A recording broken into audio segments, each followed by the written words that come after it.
When you first get to the NICU, they say it's like a roller coaster. And I felt like we felt like there were periods where we were just like free falling and nothing to catch you. The first 2 days were fine. And then, oh, your kid has brain bleeds. Oh, your kid's getting worse. Oh, now you have PVLs. Now you have hydrocephalus.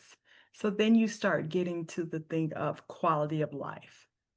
And it's one thing to have a kid that has, complex medical needs, special needs. It's another thing when your kid needs constant interventions because, like, what about quality of life? And then it's the conversation of, are we doing this for him or to him?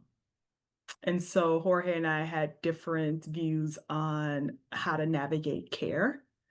I'm a nurse. I'm the mom. I just want my baby to come home. I'll figure out the rest later.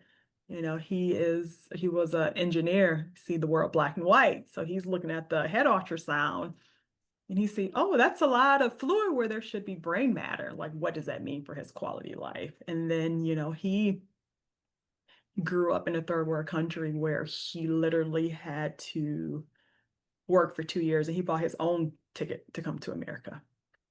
And then, he graduated high school here and then went off to the army. And, when he passed, he was a engineer manager on the local naval base. And so in his mind, he's like, I needed my mind to do all of this.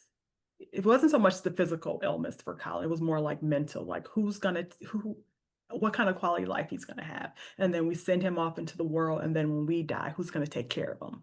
And then you hear all the story of how, it's a black kid. He's already more at risk of getting, shot by the police. And then you add in the mental health components, like how many kids who are in jail who have mental health issues, or not mental health, I'm sorry, cognitive disabilities. Like how many, what's going to happen? And then is he going to get abused? Like if he can't tell us what's wrong. So he was more focused on 10, 20 years down the road. And I was like in the moment. Day by day, like mentally, like I couldn't think even 5 weeks down the road. Like I just need this moment. We had the ethics department. So he started coming to the family meetings, the weekly family meetings. But Colin was never to the point where you could even withdraw care if you wanted to. Colin was a fighter. He was like, I'm coming home. So was the presence of the ethics person helpful at all? Um,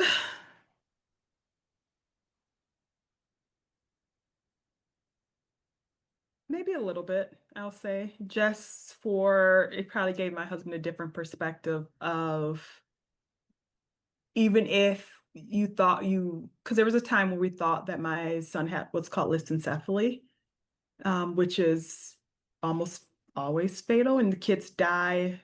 I can't remember the statistics, but I think the majority of the kids die before the age 6. And so, because when we looked at the MRI, Colin didn't have like any of the folds on the brain, which is for like cognitive ability. And so the neurologist described it as smooth brain. So when you Google smooth brain, all the thing that comes up is lissencephaly. So we had that period of time in between MRIs of the brain that he had lissencephaly. So it's like he has lissencephaly, he had hydrocephalus, he's gonna need a shunt. Like that's just too much. So during that period, I will say that the ethics doc was probably very helpful because even if you wanted to withdraw care legally, you couldn't because Colin was breathing mostly on his own. He was fine.